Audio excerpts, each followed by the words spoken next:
नमस्कार दोस्तों, the book society में आपका बहुत बहुत स्वागत है। जहां हम आज एक और किताब की श्रृंखला शुरू कर रहे हैं। किताब का कोड है BPAG 172।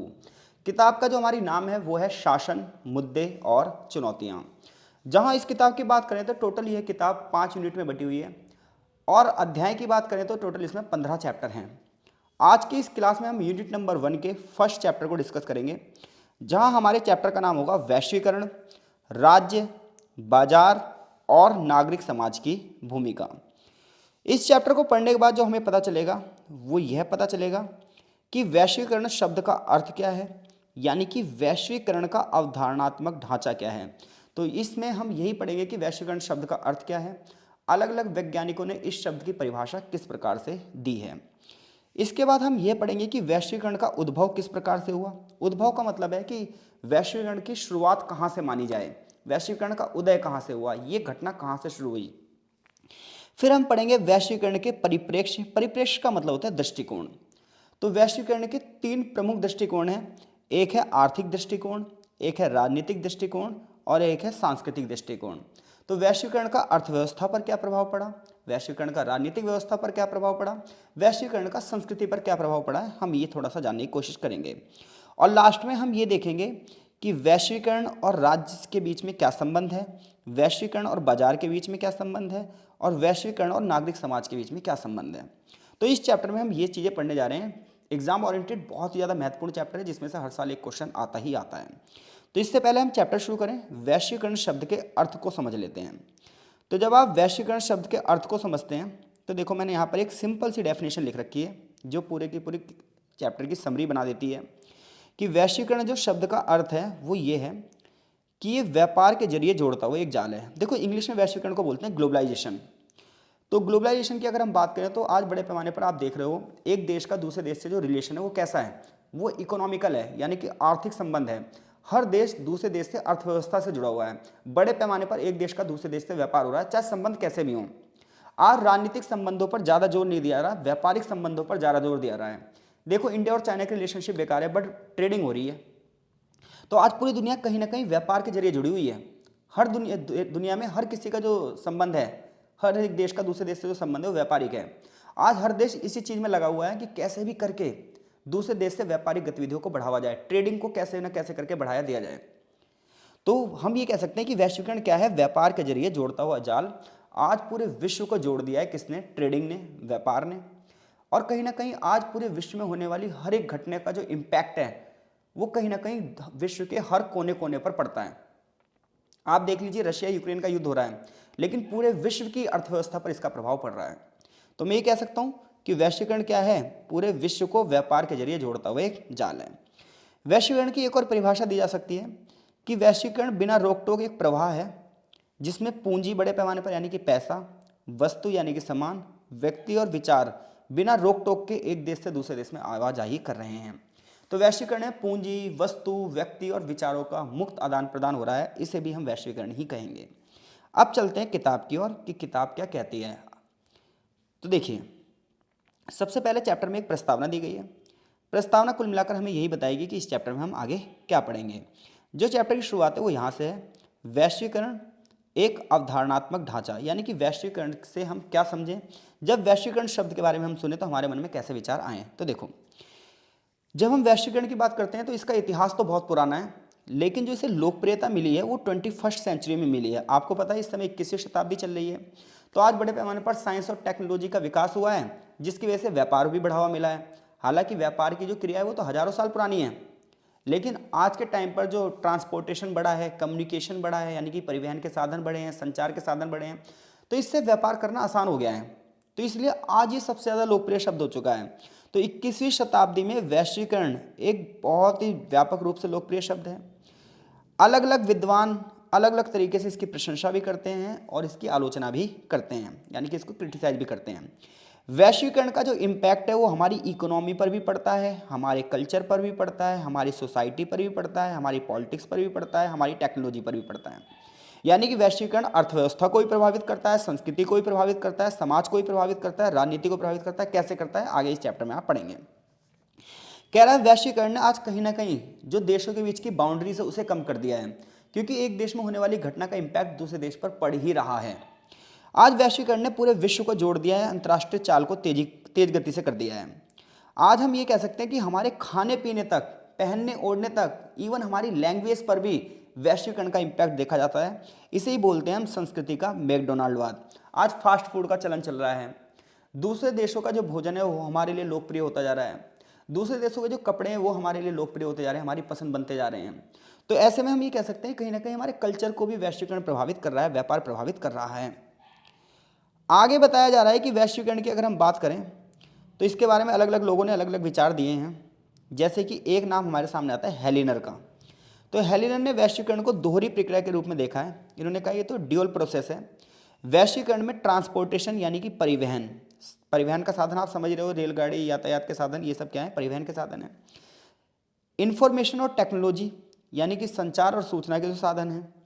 तो वैश्वीकरण के अंतर्गत एक तो परिवहन का विकास हो रहा है, ट्रांसपोर्टेशन का विकास हो रहा है, इंफॉर्मेशन और टेक्नोलॉजी का विकास हो रहा है, समय और दूरी में कमी आ रही है।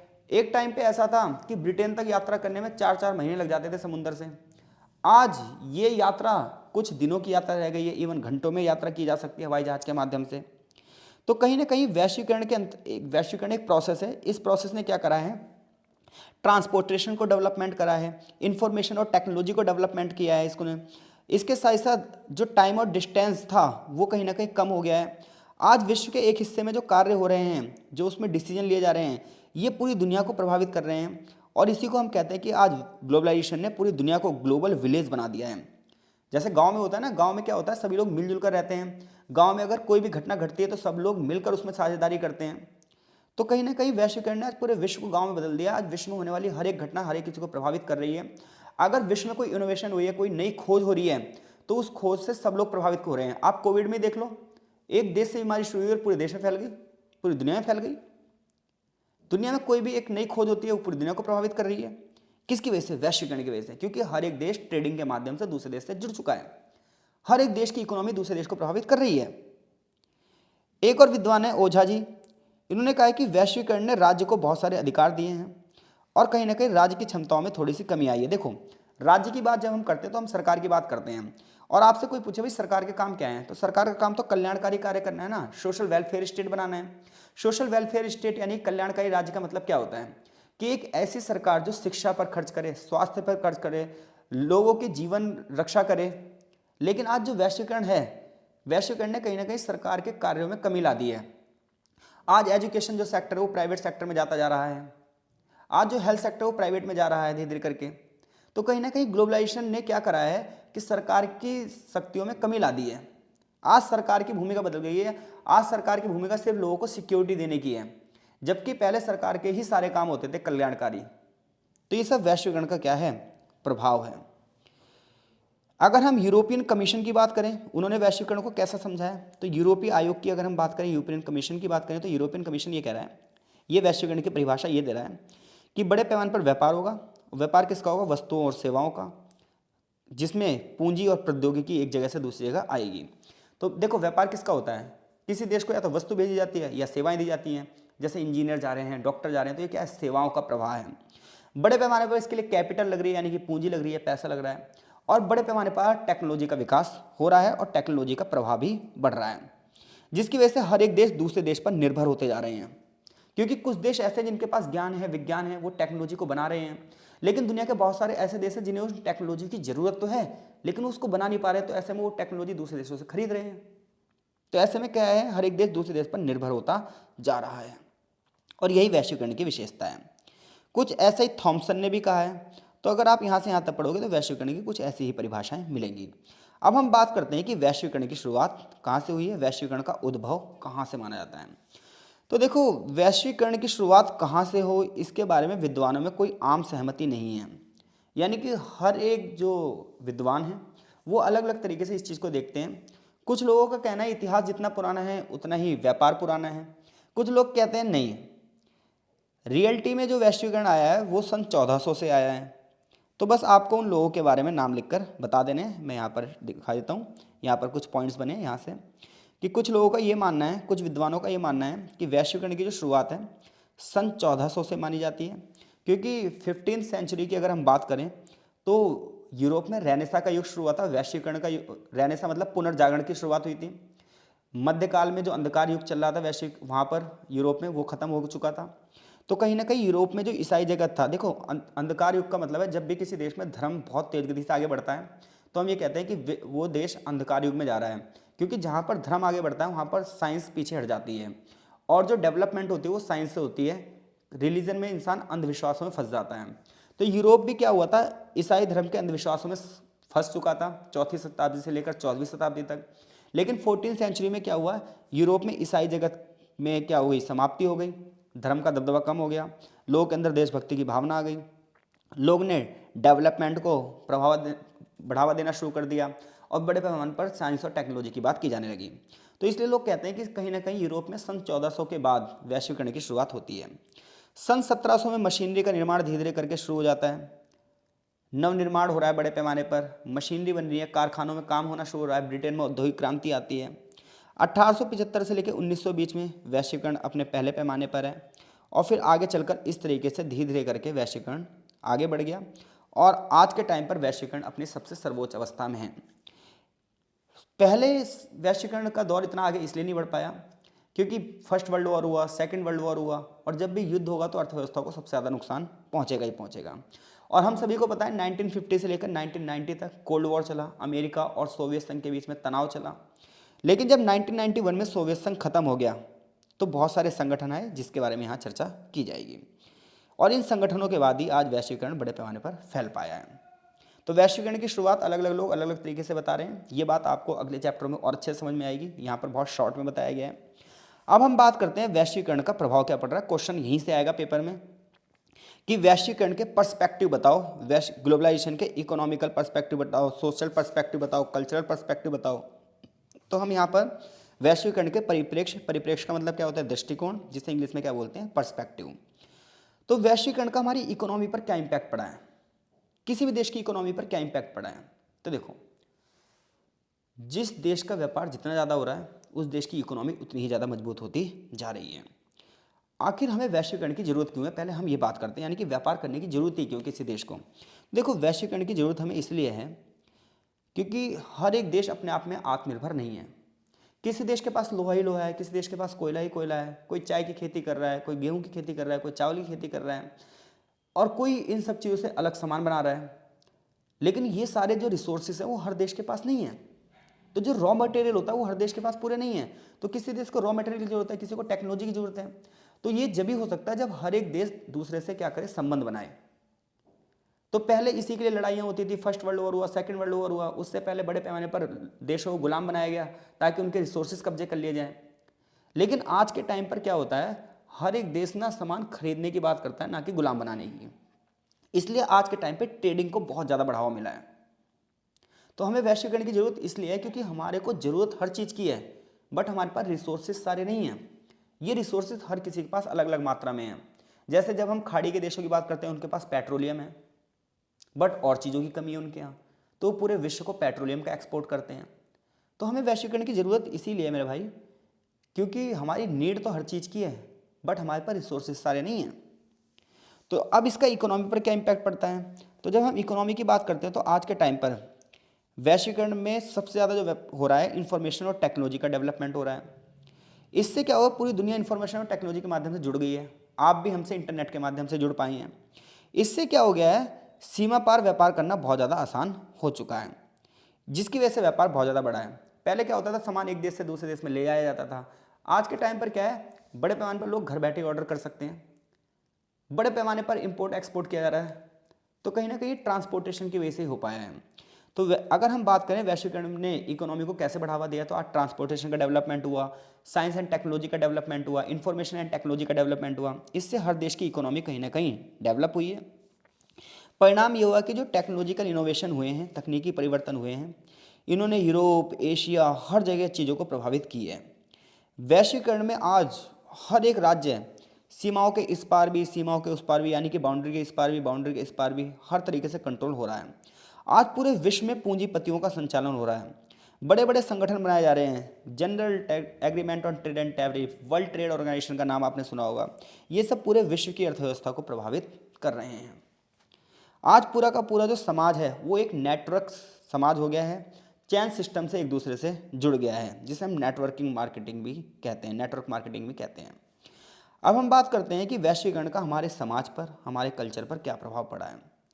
तो एक व्यक्ति है जिनका नाम है गिडेंस, और एक व्यक्ति जिनका नाम है रॉबर्टसन, और एक व्यक्ति जिनका नाम है वाटर्स। इन लोगों ने जो भी काम किए हैं वैश्वीकरण के ऊपर, जो भी लिखा है वो ये लिखा है कि वैश्वीकरण का समाज पर क्या इम्पैक्ट पड़ रहा है और कल्चर पर क्या इम्पैक्ट पड़ रहा है। तो वैसे तो हमने चैप्टर की शुरुआत में इसके ऊपर बात कर ली है, लेकिन यहाँ पर थोड़ा सा और अच्छे से बताया गया कि वैश्वीकरण ने सामाजिक संबंधों को लगभग खत्म कर दिया है। आज व्यक्तियों के जो संबंध हैं वो इमोशनली नहीं रह गए हैं, बल्कि बहुत ही ज़्यादा प्रैक्टिकली हो गए हैं। हर एक बंदा ना प्रॉफिटेबल चीज़ें देखने लगा है, हर एक बंदा दूसरे के अंदर अपना प्रॉफिट देखने लगा है। तो कहीं ना कहीं सामाजिक संबंधों को प्रभावित कर दिया किसने? ग्लोबलाइजेशन ने। वॉटर्स ने यह बताया कि वैश्वीकरण सामाजिक प्रक्रिया को पूरी तरीके से खत्म कर रहा है, लेकिन अवेयरनेस बढ़ा रहा है, यानी कि लोगों में जागरूकता को बढ़ावा दे रहा है। यानी कि जो पहले देखो होता क्या है, जहाँ पर व्यापार ज़्यादा होगा वहाँ का समाज खुला हुआ ज़्यादा होगा, जहाँ व्यापार कम होगा वहाँ का समाज खुला हुआ नहीं होगा। उसका कारण है जब लोग एक ही जगह पर रहते हैं, ठीक है, तो क्या होगा, हर एक बंदा एक दूसरे से जुड़ा होगा, धर्म का प्रभाव ज़्यादा होगा, जातिवाद होगा, नस्ल भेद होगा, शिक्षा का स्तर कम होगा, एक जैसे कल्चर होगा, कुछ भी नया इनोवेशन नहीं होगा। अब यहाँ से एक बंदा व्यापार करने दूसरी जगह जाए मान लो, फिर ये यहाँ का कल्चर सीखेगा, यहाँ का धर्म, यहाँ की संस्कृति, यहाँ की भाषा, बहुत सारी चीज़ें सीखेगा, और फिर वो यहाँ पर जब वापस जाएगा तो उसे इम्प्लीमेंट करेगा। जैसे गाँव से बहुत सारे लोग शहर में जाते हैं, जब वो शहर से वापस गाँव जाते हैं तो शहर का कल्चर लेकर आते हैं, और ऐसे करके गाँव में खुलापन आता है। तो वही चीज़ ये समझाना चाह रहा है कि वैश्वीकरण की वजह से क्या हुआ है, लोगों ने यात्राएं करनी शुरू कर दी हैं, लोग एक जगह से दूसरी जगह पर जा रहे हैं व्यापारिक गतिविधियों के माध्यम से। उसका परिणाम ये हो रहा है कि कहीं ना कहीं कल्चर में खुलापन आ रहा है। लोग जो रूढ़िवादी थे, अंधविश्वासी थे, वो धीरे धीरे क्या हो रहा है, खत्म हो रहा है। और ये सब किसकी वजह से हो पा रहा है? वैश्वीकरण की वजह से हो पा रहा है। वैश्वीकरण हमारे कल्चर को भी प्रभावित कर रहा है, हमारे खाने पीने, ओढ़ने, पहनने, सब चीज़ों को प्रभावित कर रहा है, हमारे मूल्य, हमारे विश्वास, हमारा इंटरेस्ट, हर चीज़ को प्रभावित कर रहा है। ये इसका कल्चरल इम्पैक्ट है। तो यहाँ से क्वेश्चन बन रहा है, आप वैश्वीकरण से क्या समझते हैं, वैश्वीकरण की शुरुआत कहाँ से हुई और इसका सामाजिक और संस्कृति पर क्या प्रभाव पड़ा? इन तीनों ही प्रश्नों का उत्तर आप आसानी से दे सकते हैं। अब हम यहाँ ये पढ़ने वाले हैं कि वैश्वीकरण ने राज्य को कैसे प्रभावित किया है। अब तक जो हमने पढ़ा है वो सिर्फ इतना पढ़ा है कि विश्व को व्यापार के जरिए जोड़ता हुआ एक जाल क्या है? वैश्वीकरण है। हमें वैश्वीकरण की जरूरत क्यों है? उसका रीजन है कुछ देश डेवलप्ड हैं, कुछ देश डेवलप्ड नहीं हैं। ऐसे में जो डेवलप्ड देश नहीं है उन्हें डेवलप्ड देशों की जरूरत है, ताकि वो भी अपना डेवलपमेंट कर सकें, वो भी अपना विकास कर सकें। दूसरी बात यह है कि हर एक देश के पास सारे रिसोर्सेज नहीं हैं, लेकिन नीड सारे रिसोर्सेज की है, और उस नीड को पूरा करने के लिए व्यापार की जरूरत है। वैश्वीकरण बड़े पैमाने पर इस सारी नीड को पूरी कर रहा है। आज उसने सभी देशों को प्रभावित करना शुरू कर दिया है। ये तमाम चीज़ें हम यहाँ तक पढ़ चुके हैं। अब हम बात कर रहे हैं ग्लोबलाइजेशन और स्टेट, यानी कि वैश्वीकरण और राज्य। तो देखो, वैश्वीकरण ने देश की भूमिका पर, यानी कि सरकार की भूमिका पर क्या प्रभाव डाला है? तो यहाँ पर मैंने छोटी सी 2 हेडिंग बना रखी है, आप अपने आंसर में ये 2 हेडिंग जरूर यूज़ करना। पहली हेडिंग है, वैश्वीकरण ने राज्य की क्षमताओं में कमी ला दी है। यानी कि पहले राज्य के काम, राज्य की बात करेंगे जब हम गवर्नमेंट की बात करेंगे, तो पहले गवर्नमेंट के काम बहुत ज़्यादा थे। मैंने बताया था आपको, सोशल वेलफेयर के काम थे, शिक्षा का काम देखे, स्वास्थ्य का काम देखे, बेसिक इंफ्रास्ट्रक्चर, सड़कों का निर्माण करे, रेलवे का निर्माण करे, कम्युनिकेशन सिस्टम स्टार्ट करे, टेलीफोन सेवा लगाए, अंतरिक्ष को बढ़ावा, अंतरिक्ष में जो प्रोग्राम है उनको बढ़ावा दें, लोगों को जागरूक करें। ये सब काम किसके थे? पहले सरकार के। अब सरकार के ये काम धीरे धीरे क्या हो रहे हैं? कम हो रहे हैं, कि अब सरकार का काम सिर्फ सिक्योरिटी प्रदान करना रह गया है, और बाकी सारे काम एमएनसी कंपनियां करने लगी हैं, मल्टीनेशनल कंपनियां करने लगी हैं। इवन वाटर की सप्लाई भी कंपनियां करने लगी हैं, बिजली की सप्लाई भी कंपनियां करने लगी हैं, टेलीफोन सेवा भी कंपनियां ही दे रही हैं, एजुकेशन सेक्टर, हेल्थ सेक्टर, हर जगह कंपनियां आ गई हैं, इंश्योरेंस कंपनियां दे रही हैं। तो राज्य की जो पहले सोशल वेलफेयर स्टेट था, कल्याणकारी प्रवृत्ति में क्या आ गया है? बदलाव आ गया है। अब यही चीज़ यहाँ पर थोड़ी सी एक्सप्लेन करके बताई गई है, जो मैंने आपको समझाई है अभी। तो वैश्वीकरण का पॉलिटिक्स पर जो प्रभाव पड़ रहा है, जैसा इकोनॉमी पर इम्पैक्ट पड़ा वैसे पॉलिटिक्स पर भी पड़ रहा है।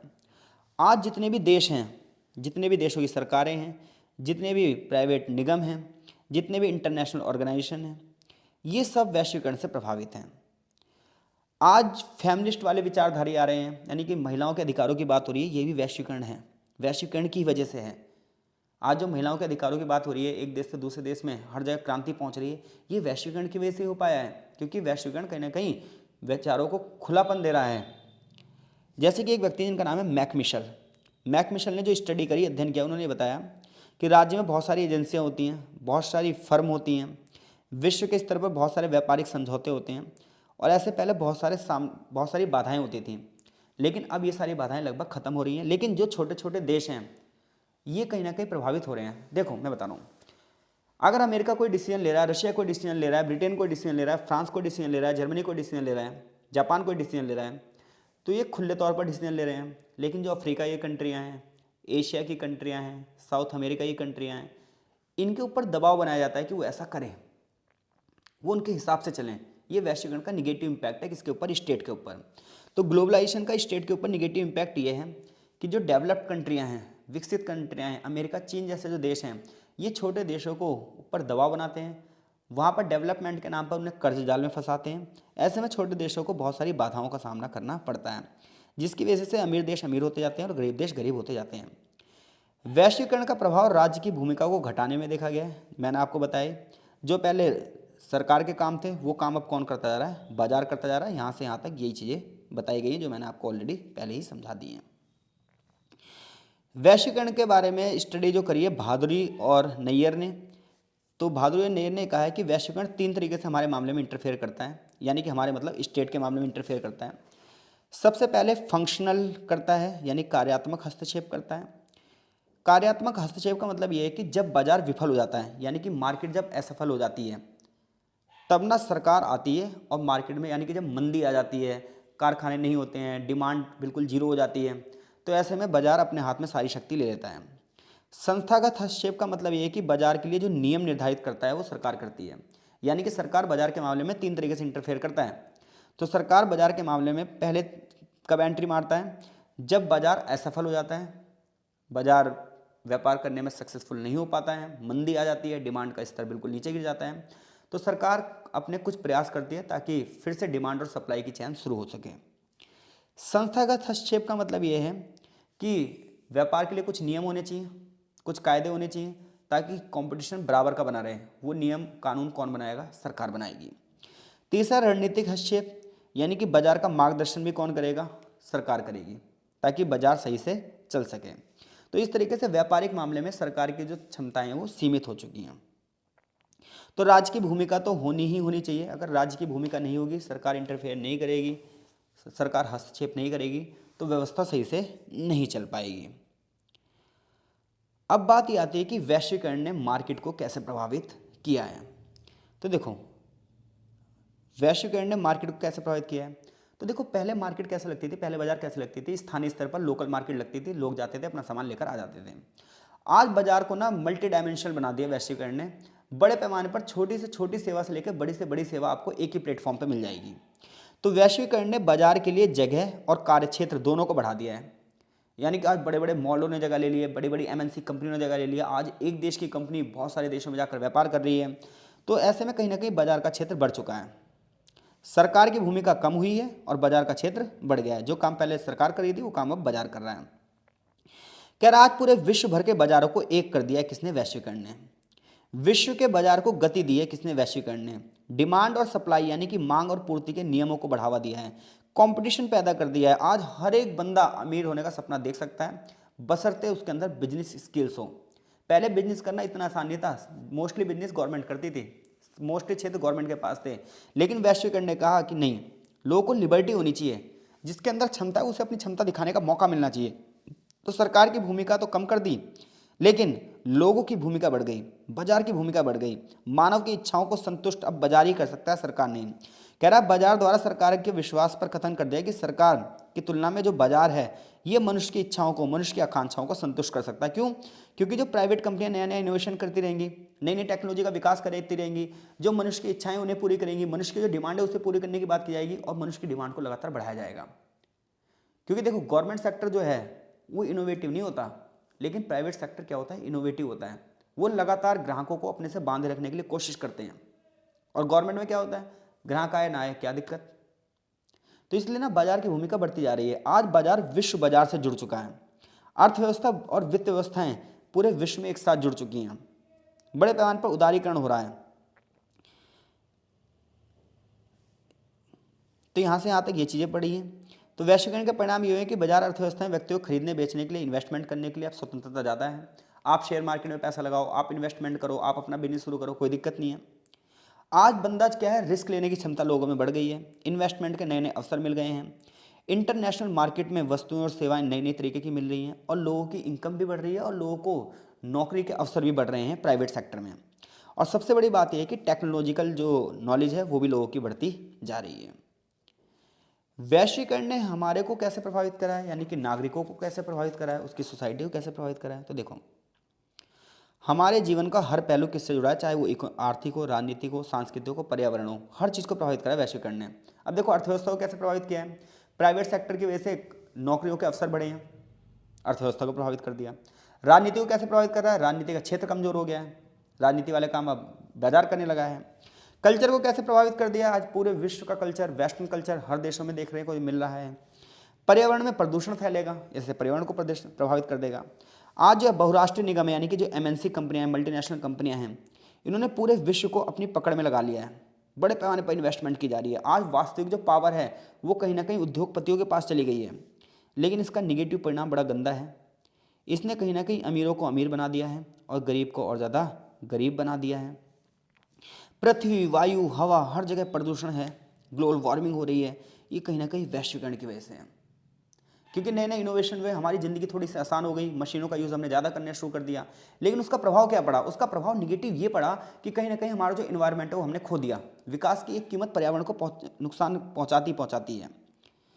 नागरिक समाज की अगर हम परिभाषा की बात करें तो इसमें परिवार भी आते हैं, संगठन भी आते हैं, ठीक है, और ये सब राज्यों से अब क्या हो गए हैं, दूर हो चुके हैं। नागरिक समाज पूरी तरीके से आज हर एक जनता प्रभावित होती जा रही है। जैसे कि डायमंड ने कहा भी है कि आज हमारी धर्म, जाति, संप्रदाय, औपचारिक शिक्षा संगठन, हमारा ज्ञान, हमारे विचार, हमारे समाचार, हमारी इन्फॉर्मेशन, हमारा प्रसार, हर चीज़ वैश्वीकरण से प्रभावित हो रहा है। जीवन की जो गुणवत्ता है ये भी वैश्वीकरण से प्रभावित हो रही है। जो हम आज आंदोलन भी कर रहे हैं, राजनीतिक जो संगठन है ये भी वैश्वीकरण से प्रभावित हो रहे हैं। आप देख लो, आज बड़े पैमाने पर सोशल साइट्स की वजह से 2024 का इलेक्शन जो है वो सफल हो पाया है। बड़े पैमाने पर जो प्रचार किया गया वो इसी से किया गया। तो हर चीज़ वैश्वीकरण से प्रभावित हो रही है। आज बड़ी बड़ी एनजीओ लोगों की डिमांड उठा रही हैं, जो कि गैर सरकारी संगठन है, ये भी नागरिक समाज का एक भाग है। बहुत सारी एनजीओ जो है पर्यावरण के लिए काम कर रही हैं। आपने सुना होगा कई बार कि यमुना नदी दिल्ली में बहुत ज़्यादा प्रदूषित है, इसके लिए काम किया जा रहा है, गंगा नदी प्रदूषित है, उसके लिए काम किया जा रहा है, एनजीओ ऐसे काम कर रही हैं। तो कहीं ना कहीं वैश्वीकरण की वजह से जो एनजीओ सोसाइटी है ये आगे बढ़ी है। एनजीओ सेक्टर क्या कर रहा है, इसकी मदद से वैश्विक नागरिक समाज बना है। यानी कि जब लोगों को लग रहा है कि एक जैसी हमारी समस्याएं हैं तो वो लोग एक कम्युनिटी में इकट्ठे हुए, और ऐसे में ग्लोबल सिविल सोसाइटी बननी शुरू हो गई। ग्लोबल सिविल सोसाइटी वो होती हैं जिनका अपना एक समान लक्ष्य होता है। ये देखती हैं कि किस चीज़ का प्रभाव कैसे पड़ रहा है। जैसे किसी का ग्रुप हो सकता है कि व्यापारियों का हो, किसी का पर्यटकों का यानी कि टूरिस्टों का हो, कोई किसी भाषा से जुड़े हों, कोई किसी आर्ट से जुड़े हों, और ऐसे करके नागरिक समाज बनता जा रहा है, बनता जा रहा है, बनता जा रहा है। आज बड़े पैमाने पर महिलाओं के अधिकारों की बात की जा रही है, शिक्षा को समर्थन देने की बात की जा रही है। इसके अलावा नागरिक समाज में हम ये भी देख रहे हैं कि जो निगेटिव इम्पैक्ट्स पड़ने हैं उसके भी आगे उठाने की बात की जा रही है। तो देखो, पहला चैप्टर आप जब भी कंप्लीट कर सकते हैं जब आपको बहुत सारी डीपली छोटी छोटी चीज़ों की नॉलेज हो। अदरवाइज़ ये चैप्टर आपको क्या पड़ जाएगा, हैवी पड़ जाएगा। बट फिर भी मैंने कोशिश करी है कि मैं इसे आसान लैंग्वेज में समझा सकूँ। चैप्टर यहीं पर ख़त्म होता है। आगे चैप्टर का एक निष्कर्ष दिया हुआ है जो कुल मिलाकर हमने पढ़ लिया है, वही यहाँ पर बताया जा रहा है कि वैश्वीकरण का अर्थ क्या है, वैश्वीकरण ने कैसे चीज़ों को बढ़ावा दिया है। तो चैप्टर यहीं पर ख़त्म होता है। मिलते हैं आपसे नेक्स्ट चैप्टर में, तब तक के लिए आपका बहुत बहुत धन्यवाद। कमेंट बॉक्स में कमेंट करके हमें ज़रूर बताइएगा कि चीज़ आपको समझ में आ पाई या नहीं आ पाई।